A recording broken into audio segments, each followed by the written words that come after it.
with that, I will call on Senator Cruz, and I will yield the chair to Senator Shaheen.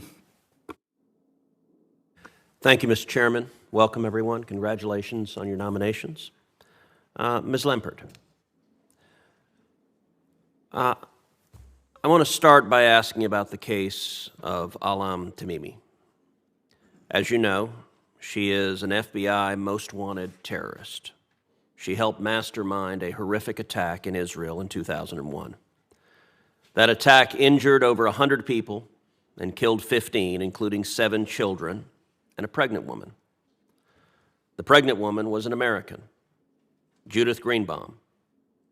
One of the murdered children was also an American, Malka Roth.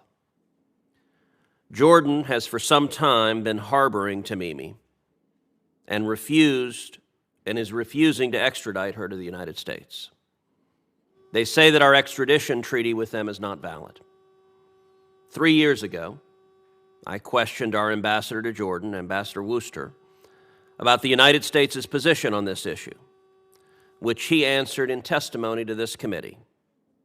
I'd now like to ask you about your understanding. First, Ambassador Worcester testified in writing that the United States believes the government of Jordan is wrong and that our extradition treaty with them is valid. Is that also your understanding? Thank you, Senator, for raising this important question. And if I may, I'd just like to begin by acknowledging what a difficult and frustrating issue this has been for the Congress, for those of us in the executive branch, but most of all for the families of the American citizen victims of Ahlam Tamimi's horrific crimes, Malki Roth and Shoshana Judith Greenbaum. If confirmed, I will do everything in my power to ensure that Ahlam Tamimi faces justice in the United States for her horrific crimes. And to your precise question, Senator, yes, that is my understanding. Thank you, and I appreciate your strong commitment on this. I can tell you I have personally raised this issue face-to-face multiple times with the King of Jordan, and we need to get this resolved.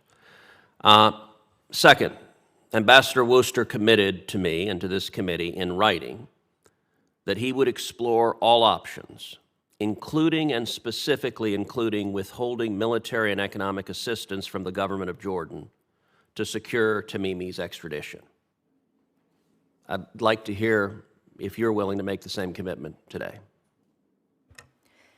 Senator, I think our relationship with Jordan is multifaceted and extremely important. There's obviously some issues that we're not going to agree on.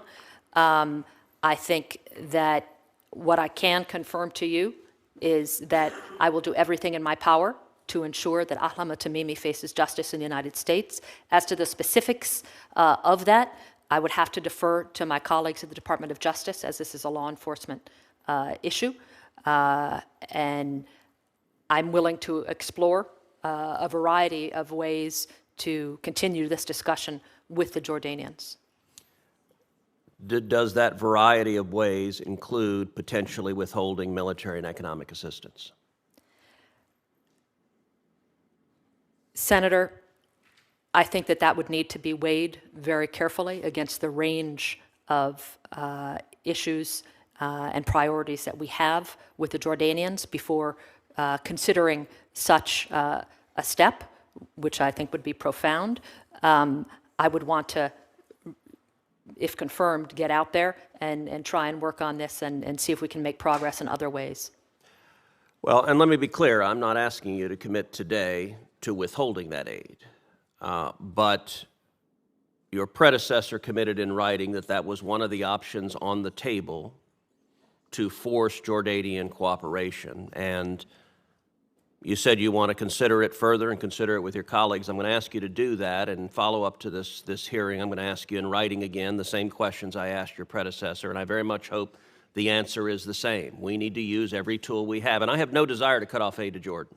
What I have desire is to get this terrorist who murdered Americans to face justice. Let me shift to another topic briefly. In 2004, President Bush provided assurances to our Israeli allies about how the United States envisions a final peace deal between Israel and the Palestinians.